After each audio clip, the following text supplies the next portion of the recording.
Hey team, this is Nathan from RunDreamAchieve.com. Hope you're all having a great week of training. And today's topic, I wanted to go over how to increase running stamina and speed. It isn't a process that comes along quickly. You have to be extremely patient to work on your overall leg speed because we as athletes, whether you are a middle distance runner or a long distance runner, don't develop speed quickly. It comes over time. So especially if you're more focused on longer races like the 10K, half marathon, 25K, those types of distances, you really have to have patience as your main focus. It takes, like I'll talk about in other videos, it takes between 3 to 4 weeks for your body to adapt to any stress load that you're placing on it. So you're going to run faster with age, with time, but it doesn't come quickly. You have to continually focus on training at or below goal race pace so that, again, you're improving your body's lactate tolerance.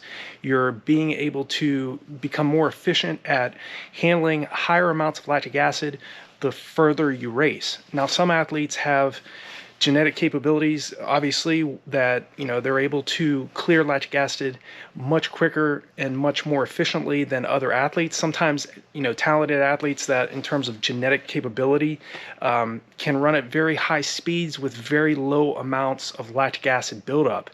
And then there's other athletes that are running much slower paces, but are accumulating much higher amounts of lactic acid buildup. So it takes a longer amount of time to build that strength and stamina for the athletes that aren't as genetically talented. So I was one of those athletes. If you know my story, I started off as a 5:30 miler as a freshman in high school, got my 1600 meter time down to 4:25. And as a collegiate, ran a 4:22 full mile for the mile, but ended up running longer distances. I found that the marathon was my best event. Ended up with a 2:19:35, with a lot of failures along the way. So it took time. It took many years for me to develop my speed, and gradually, I didn't have an enormous amount of overall leg speed.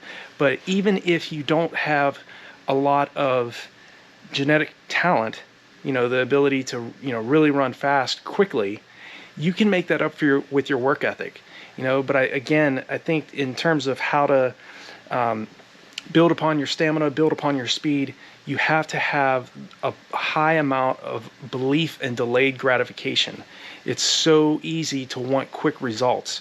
And what trips most athletes up, whether they're middle distance runners or long distance runners, is they expect to run their goal times in a specific amount of time. But, we all have to learn sooner or later that goals will be achieved, but it doesn't always happen on our time clock. Physiological adaptations take time. It takes several months. Eliud Kipchoge, the world record holder for the marathon, just recently said it takes him anywhere from 5 to 6 months to prepare for a marathon race.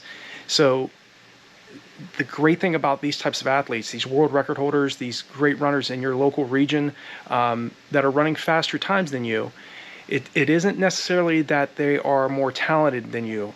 It's just that they have that stickability, that trait that all great middle to long distance runners have. And that is the ability to focus on a specific goal, which in this case is to improve stamina and speed for a long enough period of time in order to see those results come to fruition. A lot of athletes quit too soon. They're just one race away, or they're just a few years away from that golden moment when everything comes together and they run a huge personal best. I had a lot of failures over the years myself, and if I would have quit when I had those bad races, I would have never earned a USA Track and Field Olympic Trials A standard time, which back in 2007 was 2 hours 20 minutes flat or faster.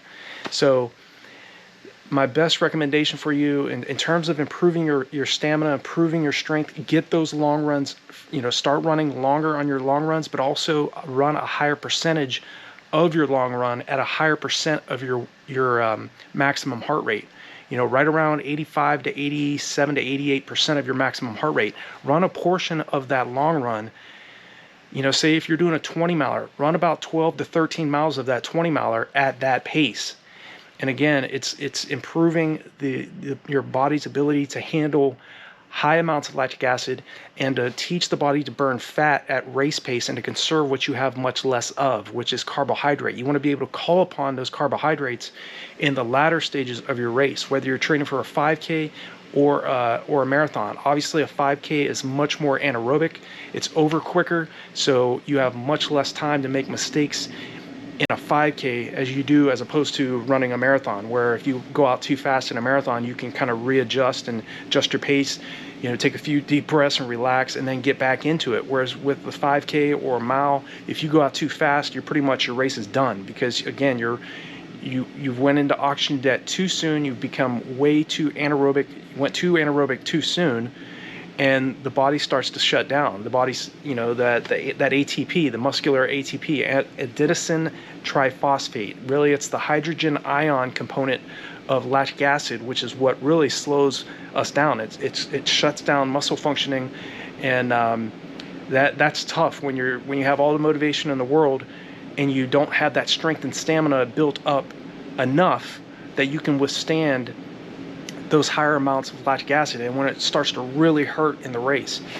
And improving strength and stamina, also you have to also factor in the importance of mental capacity, mental training, and mental visualization. Preparing yourself mentally to do what you want to do before it occurs is very, very powerful. We're so focused in on physical training that we always neglect what's probably even more important in our preparation, and that's the mental training. I was watching Matthew Bowling of the University of Georgia compete this past couple days at the NCAA Indoor Championships, and his coach, the commentators were talking about him and his coach, and his coach at Georgia has the team doing visual training, mental training. This is why I always preach this.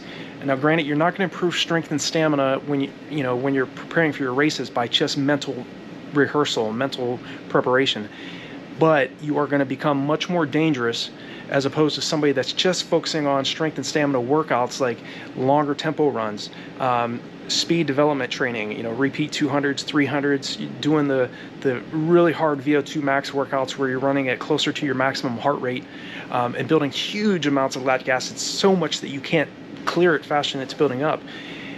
If you're doing all of that and you're neglecting mental preparation, you're shooting yourself in the foot. You have to be able to focus both on the physical aspect of your preparation, but also mental training. And the more you prepare yourself to see what you want to do before it occurs, it's going to help you build that strength and stamina, not only physical strength and stamina, but also mental strength and stamina. You want to be able to, be tougher than your competition once that gun goes off in the race.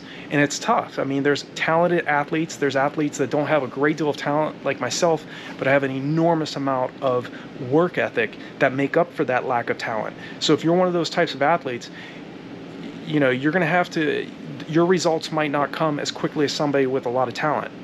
It might take you several years, where it might take somebody with an enormous amount of genetic capability only a few months to achieve. So if you're lacking in the talent department, you have a ton of work ethic and drive and grit and determination, you will achieve your goals. But also, like I said, don't just focus on the physical aspect of your preparation. You have to combine both the mental preparation and the physical preparation to become a great athlete. And improving strength and stamina, like I said, is a long-term process. It doesn't happen in a matter of weeks.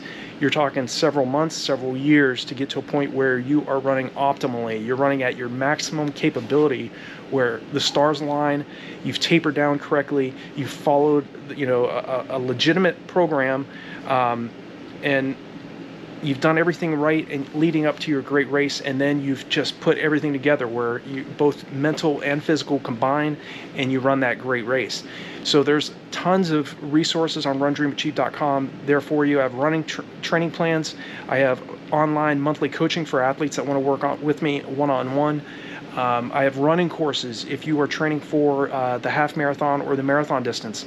There's a lot of resources there below all of my videos as well. Definitely check that out. and leave a comment.